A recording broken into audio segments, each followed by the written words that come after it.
Man, I knew I was going to do that. I'm like, I can't unmute it. We're live. We're live. Yay!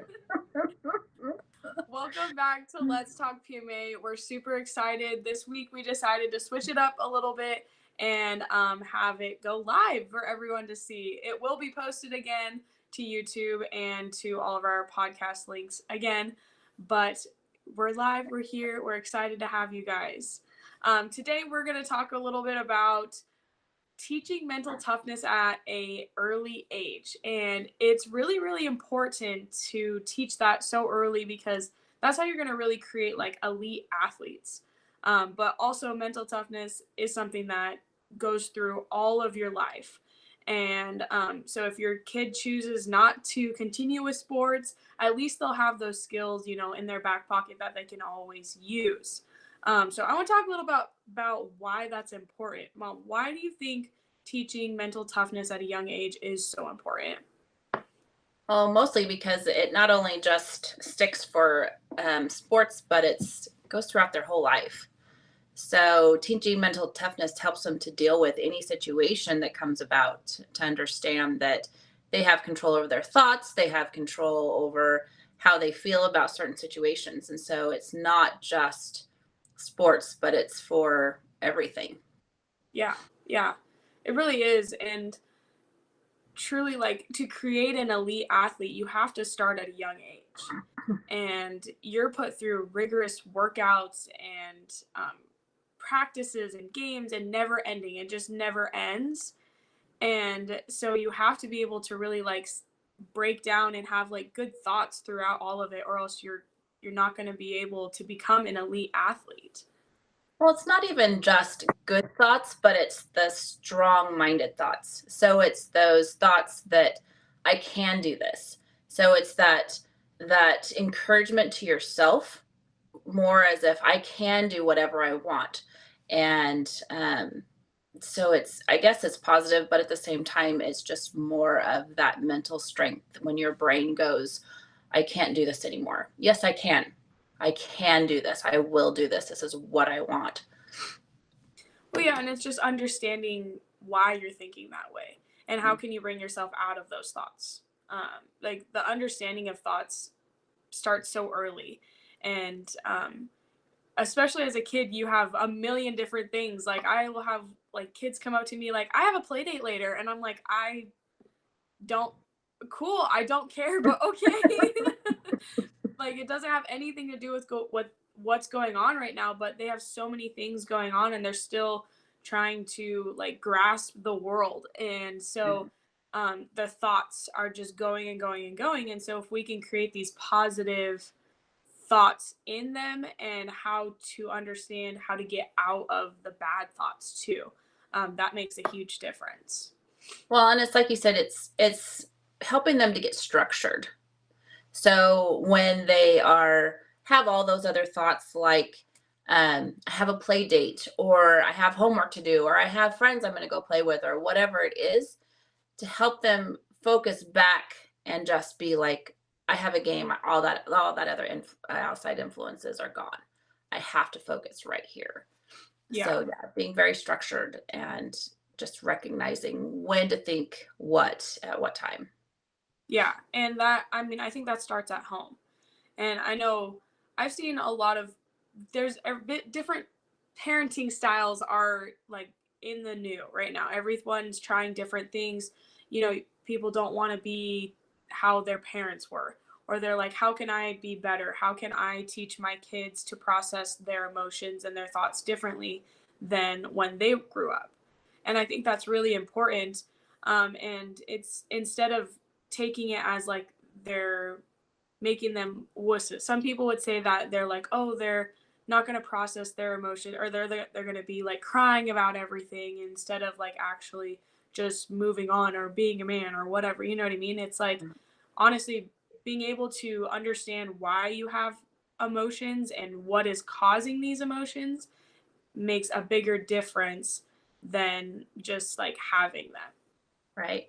No, understanding and really talking to your kids, not talking down to them, is huge. So helping them to understand, okay, why are you emotional at this point in time? Asking those questions like, what is going through your body? Like our bodies have emotions. So which are created for it by the thoughts that go through our minds. So sometimes kids don't even know why they're upset, know why they're having that emotion. So to just really be aware of being able to talk to them and say, okay, let's sit down for a second. What's going on? Like, what's going through your mind? Where are you feeling it in your body? And let's explore it. It's not making them wusses, but it's helping them to explore what their thoughts are creating for their bodies, for their minds, for everything. And if we as parents can help our kids to look at that instead of saying, just stop crying, stop acting that way. Well, why are you acting that way? Yeah. And understanding and helping them to understand creates a stronger mind and emotional balance for the kids. Well, and also like in sports, it's the same thing. Sometimes kids make the same mistakes in sports, especially like in club sports. It's a little bit harder. We're a little bit harder on them. You can't keep making these same mistakes, and so it is okay for a coach to say, so when you catch the ball or whenever this happens, what goes through your mind? Are you excited? Are you nervous? Are you overwhelmed? Like what are you feeling that's causing you to make these mistakes or that's causing you to do these actions? And that can be a big thing too. Oh, well, when I catch it and then I have three people who come to defend me, I get really nervous and I get really overwhelmed. That's totally okay. And just being able to break that down and say, okay, he gets really nervous when this happens. What can we do? Can we put him in a different situation to where he's not going to feel that overwhelmed, that nervousness? So then he's not just throwing away the ball. Mhm. Well, just to understand, yeah, like, I mean, just understand that it's okay to be nervous and it's okay that, oh my gosh, I have three defenders on me. What do I do? But being aware of that and teaching them how to deal with it, not just, making something different, but just being aware and saying, okay, what will you do when this happens? How can I teach you how to not be nervous, how to go after it, or how to pass it to the correct person and be able to see your whole surroundings, right? Yeah. So, So I think that kind of goes into what can we do to prepare the kids? Can we prepare these younger kids before a game, before a practice, to be ready, to be mentally ready, to be able to stay mentally strong and not let all these other things affect them? So, like, what about like pregame, pre-practice? What are some things that these kids can do to like really get themselves in the right headspace? well, I mean, you said it right there. The first thing, absolutely get focused on the game.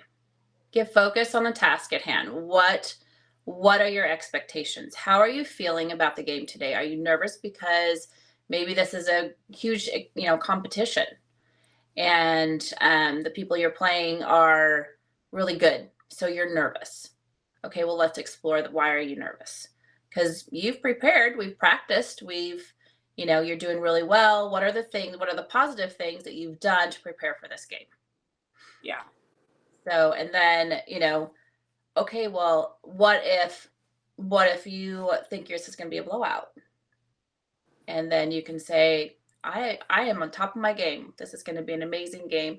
So it's all the thoughts that are going and recognizing all those thoughts that are going to go through your head. And how do you see yourself playing as a teammate, as an individual? All those things play. Maybe you're not going to play a lot. Maybe you're sitting on the bench. So how are you going to cheer your team on? How are you going to be that support system for your team? Yeah, that visualization. I think that's really what you're going over, is that visualization of what are the good things that I can do? What are some things that I did maybe in practice or in the last game that I could improve on? Not saying like, you've been doing really bad at this or this has been something you've really like keep making mistakes on. Don't make it a negative thing. Just be like, okay, what are some things that I have been working on that I still want to improve on? What are some things that I can focus on? Maybe create like 3 goals. Okay, this game, and as a parent, you can help them. Don't make it a negative, but be like, okay, here's 3 things that you need to work on for this game. Let's try to focus on them. If you do good, sometimes I have parents who give like rewards. If you keep this girl with at 0 points, if she doesn't score a single point this game, I'll give you $25. Like, you know what I mean? Like, that's happened. Like, that literally happens all the time. Like, or we'll go get ice cream or something like that to make them like want it more, to really like focus. Cause I mean, especially at a young age, sometimes there has to be a reward in order for them to really be able to like focus. Cause they're like, okay, if I do this right, I really want that ice cream. And so I'm going to work really hard so I can get that ice cream. Right. Well, I mean, how many times has coaches said, if we have a win today, I'll take the whole team out for pizza and ice cream or whatever it is. Yeah. So yeah, absolutely. A reward system that triggers that in their head for a positive, but my thing is that I don't, what if they lose? So then what? So if you have a reward because you won, what is the alternative if you don't win? Is it a reprimand? Are that my coaches and parents disappointed in me? What's that opposite side where the coaches can come in and say, "Hey, yeah, we lost, but here's what I saw good out of the game." Yeah. These are still things that we need to work on. These are still things that we can improve on, but we still have a lot to learn, and here's good things that you guys did do, but there's still others that we have to get better on. And yeah, you might not get it that time, but then it's also like, okay, well, now you guys have an even bigger incentive because I really want that pizza party. So if we win this next game, then or we do this the next time, we'll get that pizza party. So, I think it's just keeping it in their mind that even if you didn't do it this time, you'll get it next time. Yeah, exactly. And I think it's all on all of us. The kids is all of their adult, influences. It's up to us to be able to create that positive mental attitude within the kids. Because if we can teach it at a young age, it's going to carry out so much grander when they get older. And they're going to be able to deal with the harder situations so much easier because they're going to recognize, oh, this is the thought I'm having. This is what it's creating for me. I don't want to change that. How am I going to change that? Yeah. And learning how to take control of that young is very important and will create such better and stronger athletes. Yeah. Kids in general. So I want to kind of dive deeper into, we talked a little bit about like kind of outside influences. Who needs who need music at work when you have PMA? That's right. Awesome. PMA, that that will keep you going at work. Get that positive mental attitude. That's awesome. I love that. That's awesome. Yeah, keep working. You can do it anytime. You can listen to us anytime that you want. Anyways, back to it. The outside influences, especially at a young age, outside influences are always, always, always in effect. We talked about, thinking about, oh, I have a play date later, or I have all these different things. And I've had to actually like sit down with a girl and be like, okay, you can't think about anything else except for what you're capable of and what the coaches are saying. Don't think about the tone. I always tell any of my players, don't listen to the tone of what the coaches are saying. We get excited, we get frustrated, we, kind of want to move on. We want to keep going and we want to get better. And sometimes it can come off rude or it can come off mean or something, but it's really just that excitement. And so it's just like, you need to focus on you and don't focus on the parents. Don't think about what your parents are saying. Don't like, that's just adding more to the thoughts. And then you're thinking about, oh, what are my parents thinking? What is the coaches thinking? What are my teammates thinking? What are all these other people that are watching thinking about me right now? You can't think about that. And I think that's really, really a big thing for these young kids. They just have so much going on and they're so worried about everything. Well, and it's not so much as, you say you can't think about that. Well, that's almost impossibility, right? Because they're going to. So maybe the other alternative too, or something to add, especially for the coaches, to be like, okay, it's your time to get excited for them, your time to get them focused and say, okay, here we are. We have this great game. You guys are prepared and you're getting them excited. So all of a sudden, all of their attention is right there in the game because they're now excited about getting in there, doing their best, doing everything that they've practiced, and they're like, okay, I'm focused. This is where I'm at. So I mean, it's sometimes, especially at a young age, like we all know, they can be very scatterbrained, right? And it's hard to get them focused. And so as a parent, as a coach, when it's game time, practice time, that's when you come in and go, all right, everybody, here we are. This is where we're at. We're nowhere else. There's no other outside influences. This is where we at. I'm going to make it the most positive, most exciting practice or game that I can for you. But now it's up to you guys too. I want the whole team in on it and getting all of the inside influences put together so that everyone's pumped, everyone's excited. Yeah. Yeah. Just focusing on the team. How can you be a teammate on the field, on the court, while you're playing and while you're on the bench?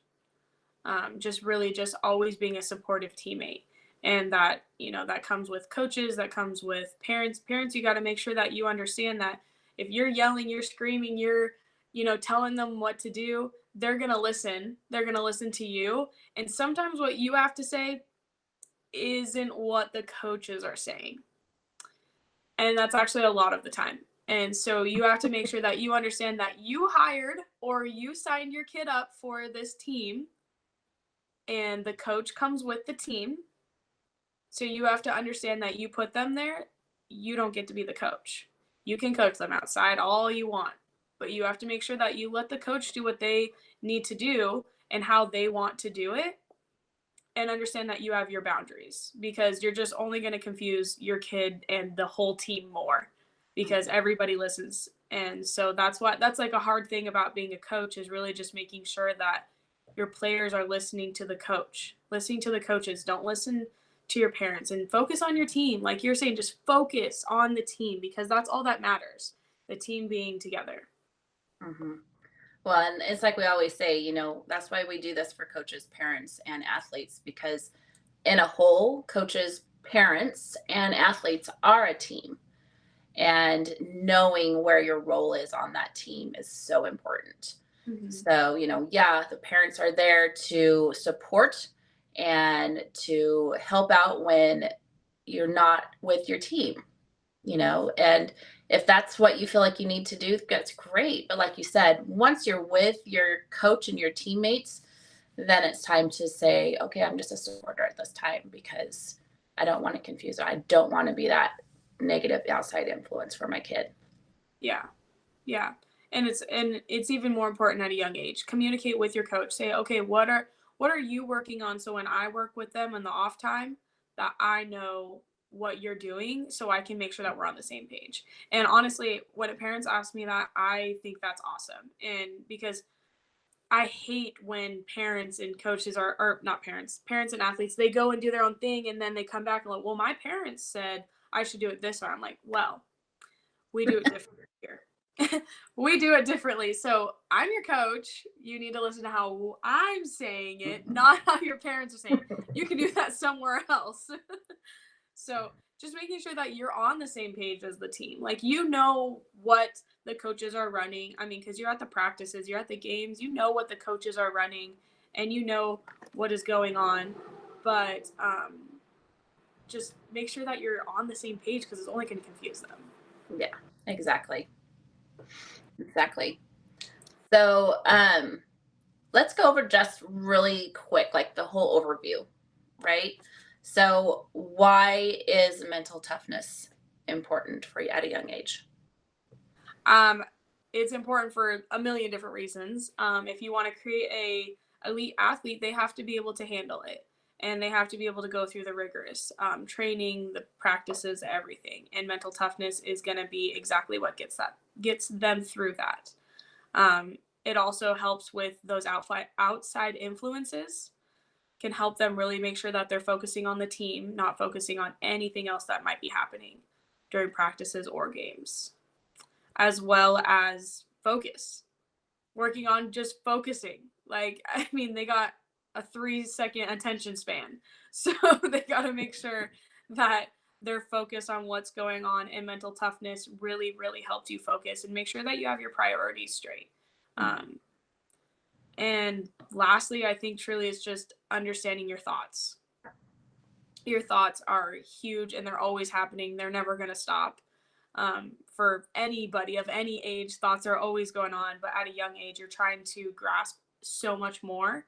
And so the thoughts can really be overwhelming. So just make sure that you guys are helping them understand their thoughts, helping them work through the thoughts, so they can only just keep getting better. Yep, exactly. I think it's really important to understand, and I think I personally, and I think it's just the world I am in right now, but people are starting to understand that their thoughts are creating so much in their lives. And I think that we need to really pay attention to that, especially with the kids. And like I said before, try not to talk down to them. They are people. They're just young people. They're still learning. So understand that everything that we are giving them, feeding them, are coming into their thoughts. And so we want to make those the most positive we can.